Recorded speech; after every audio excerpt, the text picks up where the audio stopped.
Alright, welcome everyone. I have quite the interesting video for you today. In today's video, I'm going to discuss the full history behind Chuck E. Cheese and Showbiz Pizza Place. Now you may be wondering, what all will this video go over? Well, I like to think pretty much everything, but to be more specific, I'm going to discuss the history behind both restaurants, how they got their start and where they are today, stuff like that. Also, I'm going to talk about every animatronic character from both brands, and there is a lot of them. So forgive me if I happen to miss some of them. Now before we jump into all of that, it would be greatly appreciated if you would leave a like, a subscription, and maybe even a comment. And with that now out of the way, let's jump into this beast of a video. Now, our story begins with one man, Nolan Bushnell, who was attending the University of Utah to earn a degree in electrical engineering. And from what I read, he is a very intelligent man. Heck, he loves chess. And if you love chess, you are automatically intelligent. Bushnell also worked in a manager position at a theme park at this time. And in this position, he helped maintain some of the arcade games. He also got a first-hand look at some of the patrons' habits and had to capitalize on what the customers did. Stuff like that. This position also grew his interest in arcade games. Now this was before video games, so when I say arcade games, I mean stuff like pinball and skee-ball. Also, fun fact, pinball was at one point banned in the city of New York, due to it being considered a form of gambling. The more you know, I suppose. Anyways, after getting out of university with his degree, Bushnell went where all dream to get a job, Disneyland. More specifically, he wanted to be an engineer for the company, but he was not hired. In the year 1970, he would start the company Syzygy with his friend Ted Dabney, and the two created a Space War clone. Oh, by the way, if you do not know what Space War is, it was the first video game intended for computer use and was one of the first widely recognized video games ever created. Okay, back to what I was saying. Bushnell and Dabney created a Space War clone that was released in 1971, titled Computer Space. And this was the very first arcade video game. When Computer Space first released, it was, well, more so a failure than a success. It was just too complicated to play.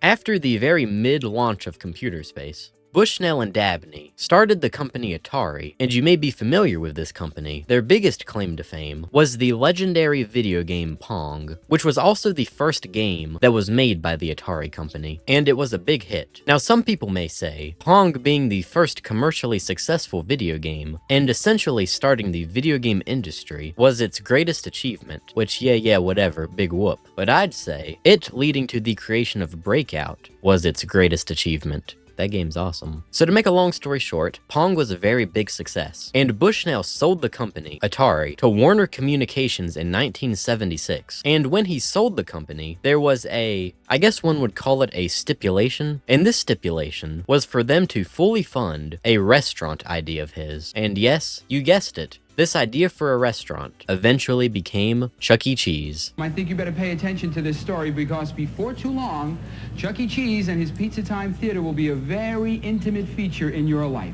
Before even founding Atari, Bushnell was interested in creating a family-friendly arcade, and with the new creation of video game arcade cabinets, putting those in a family arcade setting would be perfect. And it was decided to make it a restaurant that would serve pizza. And pizza was chosen since it is pretty simple and quick to make, and it's pretty popular with kids. And the final piece of the pie, see what I did there? Came from Disney. So you know how I said Bushnell tried to get a job there? Yeah, he was a pretty big fan of the animatronic shows at the theme parks, like the Country Bear Jamboree. And then all of the ideas were put together of a video game arcade that sold pizza and had animatronic entertainment. It was perfect. And now that Warner was providing the funding for one location, there was nothing standing in Bushnell's way. So he would then hire Gene Landrum to help him flesh out the concept and make it work. In the early stages of development for the restaurant, its main mascot was intended to be a coyote, and the restaurant was going to be named Coyote Pizza. Bushnell even purchased a coyote costume at an IAAPA convention. But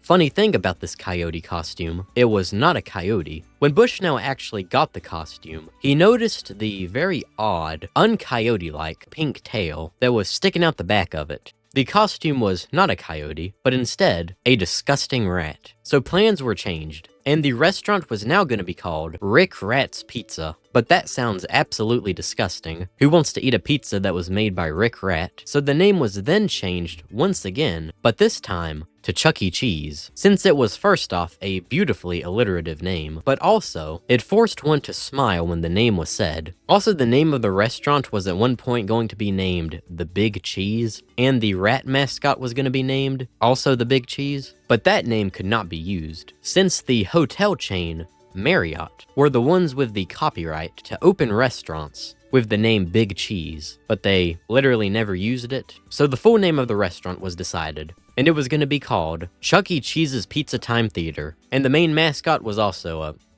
Chuck E. Cheese. And to accompany Chuck E. Cheese, there were some more characters created that could be turned into audio animatronics whenever it opened, so let's discuss some of those characters now. In the very first Chuck E. Cheese location, that opened in San Jose, California, in May of 1977, the group of animatronic characters that would entertain the patrons were known as the Pizza Time Players, and all of the animatronic figures for the members were put inside of these picture frames that were spread across the location's walls, and since they were in the frames, they did not need a bottom half. So it was a good way to keep the animatronics from needing to be too complex. First up in the group to discuss is the main rat, the Big C himself, Chuck E. Cheese. Chuck is the main one of the group, and also, he's a rat, clearly. He would entertain the crowd by singing to them and telling jokes, stuff like that. He was also voiced by John Widelock, who gave Chuck a loud New Jersey accent, an interesting choice that fit him very well. I wish you could sing in a foreign country. Then I wouldn't have to listen to you. Personality-wise, Chuck was pretty much a loudmouth who told it how it was, and he really liked to insult his fellow players, and I mean he really liked doing this. The next original member was Chuck E. Cheese's right-hand man, the baseball-playing cat named Krusty. Krusty had the same overall roles as the other members. You know, he sang and joked and all that, and he was kind of like the only normal one in the group. Also, during development, he was intended to be an unlucky character, you know, Black Cat and all that. So that's why his jersey has the unlucky number of 13 on it. And even with his bad luck, Krusty served as the straight man to the original Pizza Time Players, and his voice was performed by Ed Bogus. Ladies and gentlemen, girls and boys, the Pizza Time Theater proudly presents Chuck E. Cheese's theme song. The next member was the kinda slightly psychotic member of the Pizza Time Players, Jasper T. Jowls the Hound Dog, who originally was going to be named Billy Banjo Boggs. The Billy Boggs name for Jasper was even copyrighted, so it was changed pretty far into his creation. Now I say Jasper is a bit psychotic due to his loud outbreaks of hysterical laughter, like he would laugh at everything. You'd think that he was a hyena. Other than his fits of laughter, he was also notable for being country and playing the banjo. He was definitely the most wild of the group though, and he was voiced by Scott Paulin. Also, he did a great job in the role. Jasper's laughing is perfectly unhinged. No. We did it too good. All right. That's good. We did it. He's fine. Turn off the dog there. You better turn off the fruitcake dog, please. And little fun fact, the original prize counter for the location was named Jasper T. Jowls' General Store. The next member was Pasquale the Chef. Pasquale was the only human member of the group, but he was one of the less interesting members. He spoke with an Italian accent and sang and joked with the rest of the players. At one point, his animatronic was positioned over the kitchen and would announce when a pizza was done. Eventually, the pizzas were coming out so quickly that he could just not keep up, and I'm sure that probably got annoying. So that little feature was turned off, and his voice was done by Joe Spano. Hey, boss, why don't you stick your tail in your mouth and rent yourself out as a hula hoop? And now the final members of the original Pizza Time Players, and the only females, the Warblets, who were a group of 3 crows. Nothing too noteworthy about them though, other than the fact that they sung backup vocals, and of course participated in the skits and all that. And all 3 of them were voiced by Buffy St. Marie. It's Chucky. Yes, it's Chuck E. Cheese. It's Chucky. Say hello if you please. He's about to greet you right in this room. So come on along. We're singing his tune And those were all of the original characters that starred in the first Chuck E. Cheese Pizza Time Theater location. Well, at least when it first opened. And when it did first open, it was a major success. It was something no one had ever seen before, and the people loved it, particularly kids, who would suck their parents dry of their cash playing the arcade games. Dad quickly learns that even an electronic babysitter has to be paid. Now, I already discussed the original Pizza Time players, but there was something that was done to the group every once in a while, where a guest character animatronic would be introduced to keep things fresh. The first guest character that was introduced was Helen Henny, who first appeared in August of 1977. She's pretty uninteresting at this point in time, but the idea behind the guest characters was for them to be inspired by famous people, and in Helen's case, she was based off of Helen Reddy. The original show tape that was made for Helen is currently lost, but what we do know from it was that she obviously would play the guitar and that she would sing famous songs. That's about all we know about her original show tapes. And she was voiced by Nancy Lenehan. Helen Henny's on top of the Hollywood chicken coop. The second guest star first appeared in February of 1978, and this time, the guest star was a French pig named Madame Oink. And just like Helen, she was based off of a famous person. In this case, it was Peggy Lee. The inspiration was going to go even further though, with Madame Oink's name originally planned to be Piggy Lee, but that was never implemented. So like I said before, she was French, and while performing, she would sing French songs. She also apparently had a romantic relationship with Pasquale at one point, which is interesting. And due to her being a pig, the other Pizza Time players would usually joke about her weight and make many fat jokes. And Madame Oink was voiced by Paula Mulcahy. Would one of you darling boys be so kind as to stand up for Madame Oink? Now, don't fight over me, please.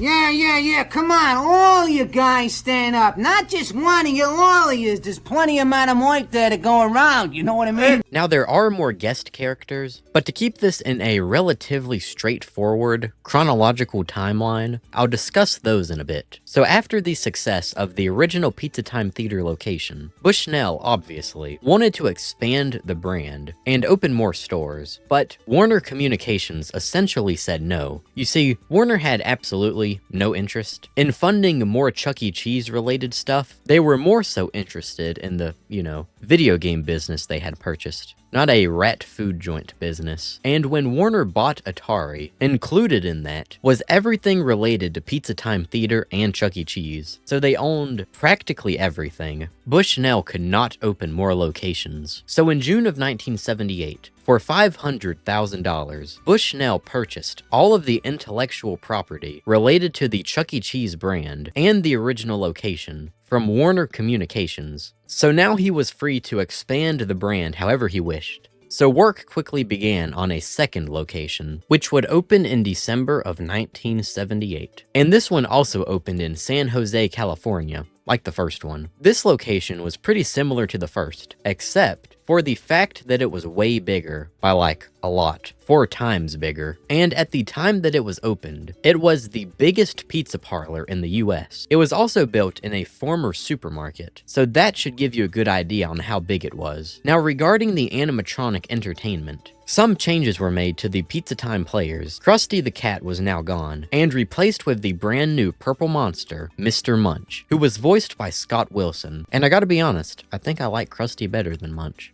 Excuse me, Big C, but who's having a birthday? Also, the Warblettes, for some reason, were replaced with the Mopsy sisters, who sang backup vocals just like the Warblettes. But instead of birds, they were living mops, and they look kinda creepy. Thankfully though, the Warblettes were brought back about a year later, and the Mopsy sisters were retired. Oh, and the Mopsy sisters were voiced by Paula Mulcahy. Oh, and also when this location opened, Helen Henny came back, and I think this time she was a main member from the get-go, as opposed to just a guest. Also, there was this little thing known as the clapper board, and this thing did something unbelievable. It clapped. Whoa. Yeah, it was a board full of like animal hands, and would clap after a performance. Exactly what you would think something called the clapper board would do. Okay, those were the Pizza Time players for that location. And now we're going to look back at the original location to take a look at some of the guest characters around this time. So the next guest character to look at is Foxy Colleen, who was a red fox, and she was Irish, and spoke with an Irish accent. She is not that interesting, although Jasper did have a thing for her. Oh, and the famous person she was inspired by was Farrah Fawcett, and this inspiration was intended to be more prevalent as her name during development was Foxy Farrah, but that was changed to Foxy Colleen to relate to her being Irish, and she was voiced by Corin Conley. How'd I do, Foxy? Just fine, Jasper, just fine.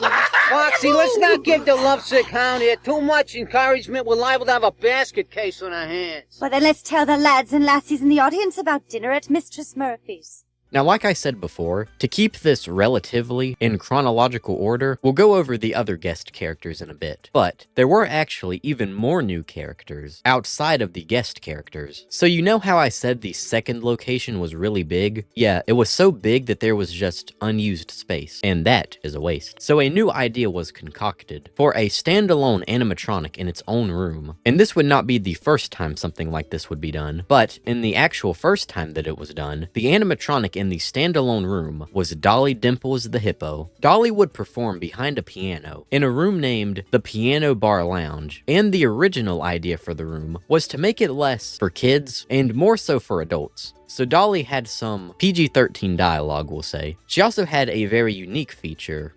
So she had a special mechanism that would let her chest bounce up and down by the use of compressed air. That is not a joke, by the way. That was real. Dolly has a repertoire of more than 20 medleys and a bosom that rises and falls with compressed air. So since the room was made more so for adults, the room was going to have a sign outside that said, "Especially for Mom and Dad." It was a very weird idea, but the sign was never used because, like, how would you even enforce that? So she would just end up performing for everyone, and she was voiced by Donna Miller. You know, boys, if you want to act like a beast, you've come to the right place. If you could talk to the animal, just imagine it, chatting to a chimp and chimpanzee. Now going forward, any animatronic that is placed in its own separate room is going to be referred to as a cabaret act, so keep that in mind, there will be more. Okay, I think that's enough talking about characters for now. So how was the business side of things doing at this time? Well, really good actually. The second location did just as well as the first. And Bushnell wanted to expand the brand even more, and he did. By the end of 1979, 8 locations had been opened in all, and to expand the brand even more, he tried to find some franchisees, since he could not open all of the locations by himself. And several people were interested in becoming franchisees, but one of the franchisees would end up turning the pizza arcade with animatronic entertainment business into a war. And this man was named Robert Brock. Brock at the time was the largest franchisee of Holiday Inn, the hotels, and this was his biggest moneymaker. He was also the president of Topeka Inn Management, so he was a very wealthy individual. And in 1979, Brock signed a $200 million deal with Bushnell to open Pizza Time Theater locations exclusively in 16 states. And the plan was to open about 285 locations in all. So Brock, in his Topeka Inn Management Company, started a new subdivision, I suppose it would be called, for restaurants, named Pizza Showbiz. I wonder if that name will come into play later. Probably not. Funny thing though, practically immediately after he signed the deal with Bushnell, Brock did not want to be merely a franchisee. He wanted to strike out on his own. He did not really have a lot of faith in Pizza Time Theater, particularly with the animatronics. He thought that they were kinda not advanced enough, and Bushnell had promised that they would eventually get better, but he had seen no proof for this. So Brock essentially thought, what if I did this, but better? Now, how exactly would Brock, go about making animatronics? His experience in the hotel business did not give him the skills or connections for building robots. For stuff like food and arcade games, anyone can do that, if they have the money. Not just anyone, though, can build advanced animatronics. But after just a little bit of searching, Brock found the answer to his problem. In November of 1979, at an IAAPA convention in Louisiana, yes, a convention similar to the one that Bushnell bought the original Chuck E. Cheese costume from back in 1977, there was an animatronic display from a little company from Florida named Creative Engineering, which was founded in 1975 by Aaron Fechter. And in 1977, Fechter displayed some animatronics at an IAAPA convention. And guess who took interest? Nolan Bushnell. Yeah, the two had actually met back in 1977, before the first Pizza Time Theater location ever opened. And Bushnell wanted to purchase Fechter's work. But Fechter was not particularly fond of selling his stuff to Bushnell, since he knew that the people at Atari could just take apart his work and see the inner workings of them, which could potentially put him out of business. So he turned down Bushnell's offer, and at the following convention, in 1978, Fechter had an even better animatronic display, named the Wolfpack 5, which was a band of animatronic animals. The band consisted of Fats, Dingo Star, the Wolfman, Beach Bear, and finally Queenie. And guess who was at this convention? Yeah, it was Bushnell again. And this time, he offered to buy Fechter's whole company. And once again, Fechter said no. Okay, now we're back at the year 1979 with Robert Brock and his endeavors. So at the 1979 IAAPA convention, Fechter was once again displaying the Wolfpack 5 group of animatronics. And this was perfect. It was exactly what Brock needed. Animatronics that were superior to the ones at Pizza Time Theater. So Brock, out of fear that someone else would team up with Fechter and use his work to create a rivaling animatronic restaurant that would endanger the future of Pizza Time Theater, teamed up with Fechter to create a rivaling animatronic restaurant that would endanger the future of Pizza Time Theater. I suppose that is one way to get rid of that worry. So Brock then called up Bushnell and told him the deal was off. But that's not exactly how that works. The agreement had already been signed. It was too late to back out now, so Bushnell sued Brock for breach of contract, and Brock sued Bushnell for misrepresentation, since Bushnell had previously told Brock that Pizza Time Theater had the best animatronics outside of Disney, and after seeing Fechter's work, that was, obviously not true. I find it a bit funny how what was intended to be a beautiful, wholesome partnership immediately turned into a rivalry, and it all started over pizza arcade restaurants with Robot Entertainment. Hey, it was a very cutthroat industry, and even though there were ongoing legal issues, Fechter's company of Creative Engineering and Brock's company of Topeka Inn Management would come together and form a new company, Showbiz Pizza Place Incorporated. Hey, there's that name again. And they would go on to create a completely new restaurant named Showbiz Pizza Place, and the first location opened in Kansas City, Missouri in March of 1980, and this was actually going to be one of Brock's Pizza Time Theater locations. But he decided to not make it one of those, and to instead make it his own. And he ended up not using any of the Pizza Time Theater characters. And since there was not enough time to create new characters for this first location, the Wolfpack 5 was used for the restaurant's animatronic entertainment. And all of the members were exactly the same, except for Queenie the Fox, who was turned into a mouse and named Minnie Mozzarella. Also at this first location, a character that was not a member of the Wolfpack 5 was introduced, named Billy Bob, who was a bear, and he only appeared as a walk-around character, but he was the main overall mascot for the restaurant. After the first location, a second one was opened in Jacksonville, Florida in August of 1980, and this included a new animatronic band, the Rockafire Explosion. So now let's discuss all of those characters. And you will notice that all of the members of the band are from the Wolfpack 5, although some of them have different clothing and names. The first Rockafire Explosion band member to discuss is Fats Geronimo the Gorilla, who would play the keyboard and sing. He sat front and center on the stage, and he was voiced by Bert Wilson. He was kinda like the leader of the band, and would joke and argue with his bandmates. He was usually quite friendly with them, but once pushed enough, he could get upset. Okay, let's hear it for the big old fat monkey.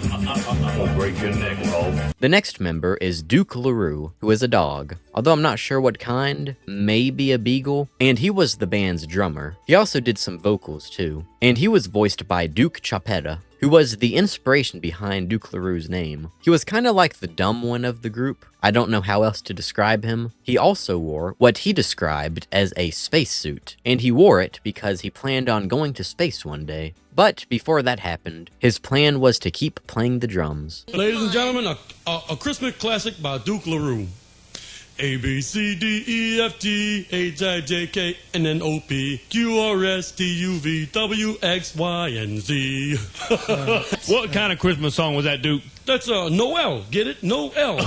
The next member is Beach Bear, who was, shockingly, a bear. And I think more specifically, he was a polar bear, which is a fun contrast to his vibe and outfit. His personality was that of a chilled, laid-back surfer dude, and his outfit displayed this vibe, with the Hawaiian vacation look. In the band, he was the lead guitarist. He also did some backup vocals, and voiced by Rick Bailey. You looking at the most sophisticated keyboard in the world, because this baby can make the sound of anything.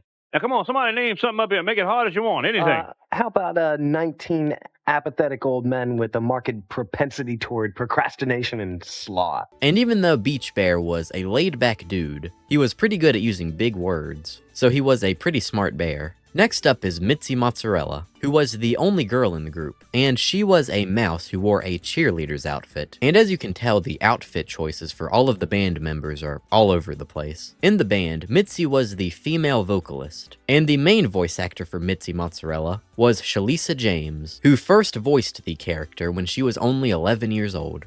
Hey, listen to this. What's this? Oh, that's horseback riding. Yeah. Oh, last summer we used to always go horseback riding at Camp Bahima Hama Jima Bama Weema Wama Kima Bama. Next up is Rolf DeWolf and his little hand puppet Earl Schmerl. Rolf is the band's self-proclaimed comedian and ventriloquist, and he was definitely the most egotistical and antagonistic of the group. He did not hesitate to dish out an insult. But his little hand puppet, Earl, who seemed to have a mind of his own, would insult Rolf to take him down a notch. Rolf's animatronic was placed to the left side of the stage, all by himself. And finally, Rolf and Earl were both voiced by Aaron Fechter himself. All that mail, only 2 letters was addressed to you. Oh, well, hey, Earl, 2 fan letters is better than none. Hey, why don't you tell us who they were from? Sure, Rolf. One was from your mother, and the other was from the IRS. And they both wanted money. What? Okay, next up is probably the most famous character from the Showbiz Pizza Place pantheon, Billy Bob the Bear. Billy Bob was pretty much the Chuck E. Cheese for Showbiz Pizza Place, and was the brand's main mascot. And just like Rolf, Billy Bob had his own stage, on the right side to the main stage, where he would interact with the other characters and play the guitar. Billy Bob was put in front of a, country-looking background, and to match this background, Billy Bob spoke with a country accent. Also, his guitar looked a lot less refined, I guess you would say, compared to the other members' instruments. And his voice was also done by Aaron Fechter.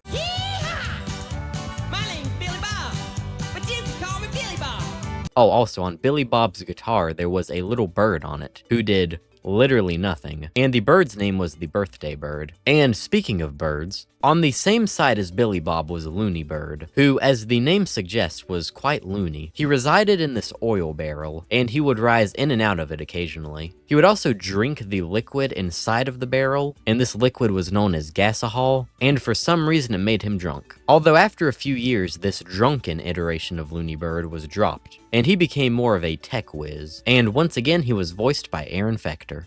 This calls for the application of scientific testing debugging procedures. I love procedures. Okay, last characters to talk about for Showbiz Pizza Place right now are 3 prop characters. The first is Choo Choo the bear, who sat at the front of the stage, inside of this little tree stump. He did not talk or anything, but he would bounce up and down to the music. And the other 2 are Sun and Moon, who would perform some of the backup vocals for certain songs. So those were the members of the new Rockafire Explosion Band that appeared for the first time at the second Showbiz Pizza Place location. And after this second location opened, the rivalry between Showbiz Pizza Place and Chuck E. Cheese's Pizza Time Theater was on. And the 2 hated each other. Okay, that may be a bit extreme, but there was a rivalry, as they were each other's main competitors. If a, let's say, new Showbiz Pizza location would open, very close to it, a Chuck E. Cheese's Pizza Time Theater location would open, and vice versa. So the 2 were trying to steal each other's customers. You can smile America with Chuck E. Cheese. You can get a taste of Pizza Time Theater with Chuck E. Cheese. Food and games and all kinds of features. For a taste of Pizza Time Theater, you can smile America. Smile America. Smile. Smile. You can smile America with Chuck E. Cheese. I bet that pizza tastes good. You've never seen a place like Showbiz Pizza Place. We'll serve you a pizza second to none. So come for pizza, stay for the fun. Showbiz Pizza Place with over 60 electronic games, pizza baked fresh every day, and the stage show extravaganza on 3 stages. So come for pizza, stay for the fun. Well, we've looked at Showbiz Pizza Place for a while, and you may be wondering what Pizza Time Theater was up to at this time, and they were quite busy as well. To combat their rising competitor, new animatronics and characters were introduced. But they made it so different characters were at different locations, so they made it a unique experience each time you went to a different Pizza Time Theater location. They also got rid of the picture frame way of displaying the animatronics, and instead put them on a stage to keep it more simple to follow, and this was known as the balcony stage. Now I have a bit of a side tangent I want to go on for a bit, and I think now is a good enough time. From late 1979 to early 1980, there was a little Pizza Time Theater animated television commercial titled The Great All-American Pizza Show, and it is completely lost. There are no audio or video recordings of it, probably due to it only airing locally in California for a couple of months. But there were some animation cells that were discovered for the commercial, and on the radio, there was an advertisement that aired, and it had very similar audio to the lost commercial. Pizza Time Theater presents the most incredible pizza place in the world. Okay, people, here we go to the Great All-American Pizza Show. Your MC is Chuck E. Cheese. I'm better known as the Big C. I'll be there with all my pals like Mr. Munch and Jasper Charles.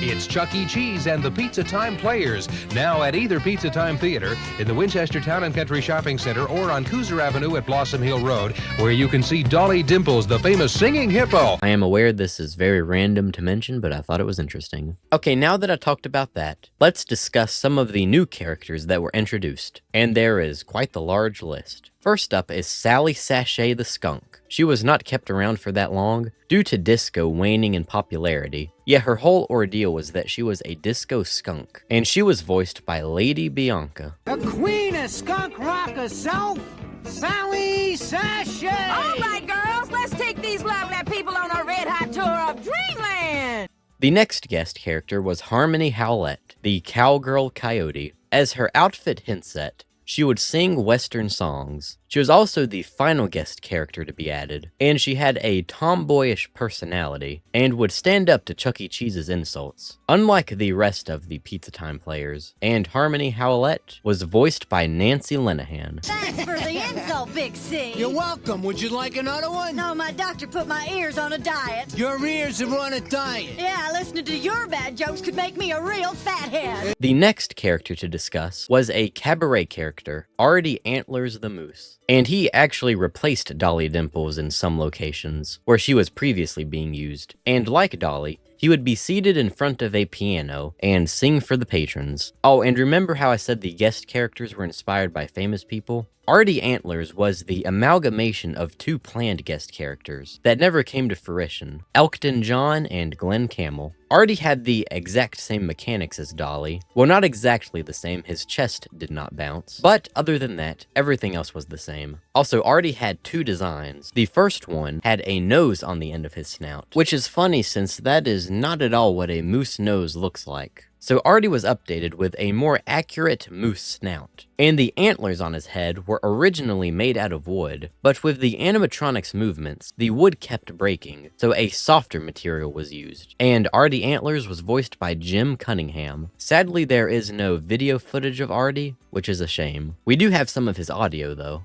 Hi there once again. You're listening to the mellow musical tones of Artie Antlers. And right now, we're gonna get this old piano and make it razzle your dazzle. The next character was a replacement for both Artie and Dolly. She was a pink elephant named BB Bubbles. She had a circus theme and would sing for the patrons, whilst playing a calliope, which is an instrument I have never heard of. Now remember how Dolly had, chest physics? BB thankfully did not have this feature, but instead, the mechanics that made that possible for Dolly were used for BB's trunk, which held a microphone. There was also a bubble machine that was apparently involved with her act. And BB Bubbles was voiced by Mariette Sloiter, and I'm gonna be honest, BB's voice is extremely annoying. Hi everybody, I'm back, and I told you it wouldn't take that long. You know, when I was traveling with the circus, we went all over the world, and the very first thing Chuck E. Cheese told me was that he wanted me to sing about where I've been. So hold on to your hats and your pizza. Next was another character in a standalone room named the King, who was a 9-foot-tall mountain lion that was dressed like Elvis. There's nothing too special to say about him, other than he would sing Elvis songs and was ginormous. It's not even known who voiced him. There was also a second version of the King named King Cat, who was the same animatronic, but dressed up like Michael Jackson and sang Michael Jackson songs. During the planning stages of the character, he was going to be named Michael Katzen. The voice for this version of the King is known though, and it was Kenny Ingram. The next characters were once again in their own separate area. This time it was a group of dogs named the Beagles. Want to take a quick guess as to who they're a parody of? Well, too bad, because I'm going to tell you right now, it was the Beatles, and they sang Beatles songs. Just like the King, the Beagles were changed to a different musician. Well, actually, this time it was another group of musicians, the Beach Boys. And the group's name was changed from the Beagles to the Beach Bowsers. The next characters were quite unique. They appeared in a separate area of the restaurant that sold exclusively ice cream, known as the Ice Cream Emporium. And this was only in a very small amount of locations, meaning that the animatronics were quite rare. And it was a group of 4 animatronics known as the 4 Little Shavers. These 4 were actually just the Beach Bowsers and the Beagles animatronics, with new outer cosmetics. And probably as you would expect, the 4 Little Shavers sang barbershop quartet related songs. Now to round off the characters, I have 2 animatronics to discuss that went unused. The first being this duck character, who was known as Dr. Ducks, and would sing nursery rhymes. We have a whopping 2 whole pictures of Dr. Ducks. Other than that, we know nothing about him. The second of the unused characters was an octopus. We don't even know the name of this one, but this octopus character would play the drums. Nothing else, that's all. That's all we know. Alright, there you have it. A whole load of characters who were created to compete with Showbiz Pizza Place's animatronics. And looking back at Showbiz, to compete with the new Pizza Time Theater characters, Showbiz introduced a new character themselves, Uncle Clunk. Oh my, what is that? Although Uncle Clunk is absolutely horrifying, he was a goofy character, but wow. Unsurprisingly, when Uncle Clunk, who was voiced by Jeff Howell, was introduced, he was a complete failure. No one was going out of their way to see this freak. Even though he was one of the most advanced animatronics at Showbiz, the idea behind him was for him to be installed in a location, then after a bit, he would be uninstalled and brought to a different location. And the plan was to have a lot of Uncle Clunks. But like I said, it was a failure, so most of them were never installed. So now there's just an army of Uncle Clunks out there upset they never got installed. Let's hope they do not want revenge. Oh, and for a brief period, the Uncle Clunk figure would be given a Christmas theme, where the outer cosmetics would be turned into Santa Claus. He's the funniest robot science ever made. Hello, you're on the air with Uncle Clunk. Oh, I get it. You're doing your impression of a telephone ringing. What are you, some kind of nut? I'd say you were more some kind of fruit, actually. The amazing Uncle Clunk, only at Showbiz. guess I'm too smart for the house. So way earlier, I mentioned how Bushnell sued Brock, and how Brock in turn sued Bushnell. Well, in 1982, the lawsuit was settled out of court, and in the end, it was decided that Showbiz Pizza would pay Pizza Time Theater a portion of their revenue over the span of 14 years. So with that, it seemed like Pizza Time Theater was in for many years of success, right? Well, no, actually. A bunch of things happened that were very, very bad for the company. First off, the video game crash of 1983, which was caused by the overabundant amount of video games available, many of which were straight up garbage, and there was just so many video games, people stopped caring about them and stopped buying them. So this was obviously not good for Pizza Time Theater, or Showbiz for that matter. Another factor that contributed to the downfall of Pizza Time Theater was the several less successful ventures of Bushnell. So back whenever Pizza Time Theater was doing really good, Bushnell would take some of the money that the company had made and invest it into another idea, and many of these failed, one of which being essentially a version of Pizza Time Theater made for adults, named Zapp's Bar and Grill, that would open in 1983. The restaurant even had a mascot that would perform in animatronic form, named Wolfman Zapp, and only 3 animatronics of the character were created, and there is literally no idea where any of them are at. Except for one. This image resurfaced online, and on the front of this truck here is a Wolfman Zapp animatronic. How does this even happen? How did it even get in this situation? And there is neither audio nor video of Wolfman Zapp in action. The final issue was the fact that people just were not that interested in animatronic pizza restaurants anymore. It was at one point very popular when it was brand new, but it was kinda just overdone by 1983. And Pizza Time Theater had a lot of locations, but they were not even breaking even. In 1984, the revenue loss for Pizza Time Theater began to pile up, and in February of that year, Bushnell resigned as CEO, and the company filed for bankruptcy the following month. During the period where the company was struggling a lot financially, there was apparently not even enough money to buy animatronics for certain locations. So, as a solution to this problem, the weirdest thing ever was done. This is the Family Album and Hot Fudge, 2 separate animatronic groups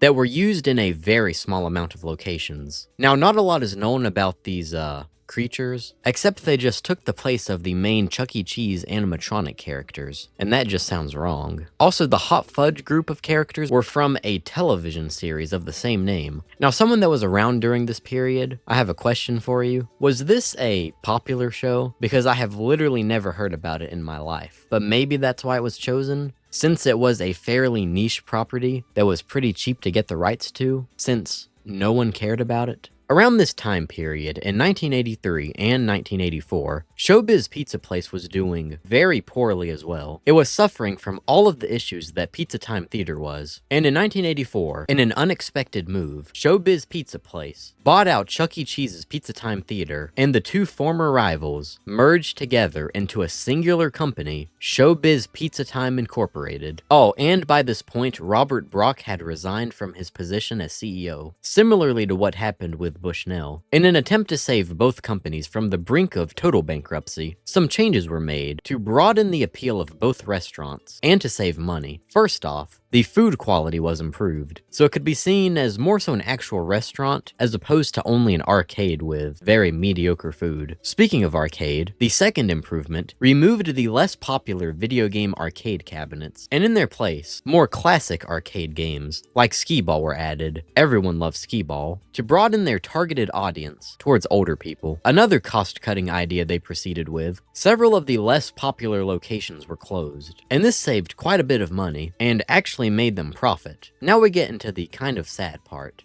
Around this time period, Showbiz Pizza Time Inc. wanted the full rights to the Rock-afire Explosion band. From Aaron Fechter's company Creative Engineering, the Showbiz Pizza Place locations used to have a deal where they would exclusively use the characters, but by now that deal was done, and other companies were purchasing and using the Rock-afire characters. And Showbiz Pizza Time Inc. wanted to cut out Creative Engineering as another way to save money, so the company asked Fechter to give them the copyrights to the characters. But understandably, Fechter did not want to give up his characters. He felt that the Rock-afire Explosion characters could have a future outside of the Showbiz Pizza Place restaurants, and also, he was offered a whopping $0 to give up the copyrights. So Fechter was then told, if he did not give up the character copyrights, that all of the Rock-afire Explosion shows would be removed. and they would be replaced by the Chuck E. Cheese characters. But even after this, Fechter's position was firm that he would keep all of the copyrights to his characters. So the decision was then made to go through with a little something known as concept unification, where the animatronic characters from Showbiz would be stripped down of their outer cosmetics and replaced with Chuck E. Cheese characters. And this idea was tested in a few locations, and after it was tested, and the results were positive, it was pushed out to every single Showbiz Pizza location. During the transition period, one final show was made, the Rolf and Earl Show. The show only used Rolf's side of the stage, while the other stages were covered up by the closed curtains. The show had Rolf and Earl doing their usual business, and also talking about why none of the other members were performing with them. And only Rolf knew the true reason why,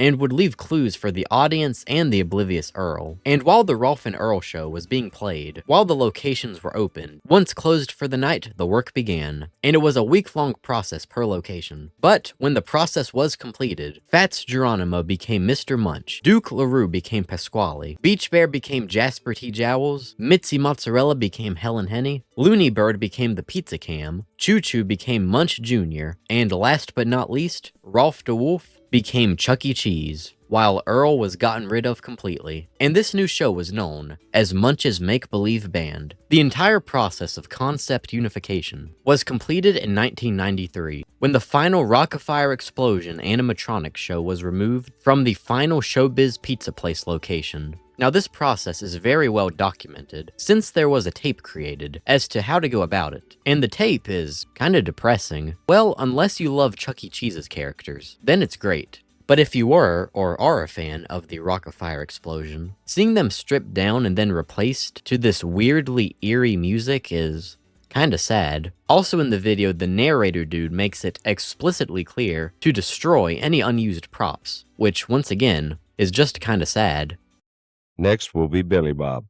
First his overalls, then mask, body fur, hands, left foot, and foam ankles, and then his right foot, which will need to be unbolted. But that was not the end of the Rock-afire Explosion. In 1992, Creative Engineering tried to reinvent the characters with new, smaller designs for them known as the Midgens. I think that's what they're called. But as far as I'm aware, they were not really that successful. And as the years progressed, Creative Engineering did worse and worse. The once thriving business with many employees dwindled down over the years, until Aaron Fechter was the only one left. Now yes, that is a shame, but it's not all bad. First off, Creative Engineering is still around, which is astounding after all of these years. And Fechter is still very active with the Rock-afire Explosion characters, and has a YouTube channel where he pretty frequently uploads, and that is pretty neat. And also while making this video, I learned that Aaron Fechter made Whack-A-Mole, and that kinda surprised me, I did not know that. So I think I'm done talking about the Rock-afire Explosion in this video, so let's start wrapping things up and hop back to what Chuck E. Cheese was doing after concept unification. And there's really not that much else to discuss. In 1996, a new stage show for the Chuck E. Cheese animatronics was tested. The show only included, from the main cast at least, Chuck E. Cheese in animatronic form, while the other members of Munch's Make-Believe Band appeared on these TV screens. And this was known as the Awesome Adventure Machine. There were some issues with it though. It was extremely complex and expensive, so it was decided to not roll it out to every location, and to instead roll out a different show known as Studio C, which was kind of like the same idea, but much more simple, and this show was first introduced in 1997. Things stayed relatively the same for a while, until in the 2010s, when things started to get slowly worse. In 2012, Chuck E. Cheese got this wretched new design, where he was turned into a mouse, and I'm gonna be completely honest, I hate this design. I don't even really care for the previous Chuck E. Cheese design, that was known as Avenger Chuck. The last good design for him, in my opinion, was with the tuxedo look, right after concept unification. But design changes for Chuck were not the only bad thing. In 2017, a new idea was planned for the company, and all of its locations, known as 2.0. This program was going to redesign all of the locations, with this look here, and also remove every animatronic character along with the stage and replace it with a dance floor. What a subpar replacement. And at the time when it was announced, it was not received well at all. And to quell some of the outrage, a bit of a compromise was made, where a handful of locations, known as legacy stores, would keep the animatronic stage show. These locations include Northridge, California, Hicksville and Nanuet, New York, Pineville, North Carolina, Springfield, Illinois, and most recently, I think this was announced like literally while I was making this video, it was announced that there would be a new legacy store in Mississauga, Ontario. So you lucky few folks in these areas, you get to keep your animatronics. Oh, and I did not mention this earlier, but in 2020, the company filed for bankruptcy again, but they did manage to escape its clutches. So as of making this video, Chuck E. Cheese is still in business. And that's it. We're done. I know it seems kind of anticlimactic, but it's true. It may seem like I flew through that last little bit there, but nothing interesting went down over those years. I guess I could have talked about design changes for certain characters, but I kind of want to leave that door open for more videos in the future. And as you almost certainly noticed, this was a very long video, and it took a very long time to make. So, I know I say this a lot, but I mean it this time. If you enjoyed this video, a like, a subscription, and maybe even a comment would be greatly appreciated. And if you do not know what to comment, then I'll help you out a bit. Just leave a comment as to who your favorite Chuck E. Cheese or Showbiz Pizza Place character is. Just do not lie to me and say Uncle Clunk. No one likes Uncle Clunk. Oh, also, I want to give some credit where it's due to a certain website named showbizpizza.com. It's an absolutely amazing website that archives the history for both Showbiz Pizza Place and Chuck E. Cheese. So if you want to read, like, anything about either brand, I implore you to check out the website. And with that, thank you for watching until the end. This was a long one. I'll see you next time. Goodbye. Now, sometimes the jokes may fall a little flat. And the songs may be a little flat. Yeah. But through it all, we're just gonna keep singing our song. Side by side. Oh, nice. Oh, we ain't got a barrel of money. Maybe we're ragged and funny. But we'll travel along, singing our song, side by side.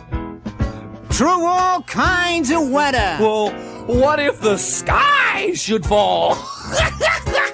Just as long as we're together. Yeah. It doesn't matter at all. We ain't got a barrel of money.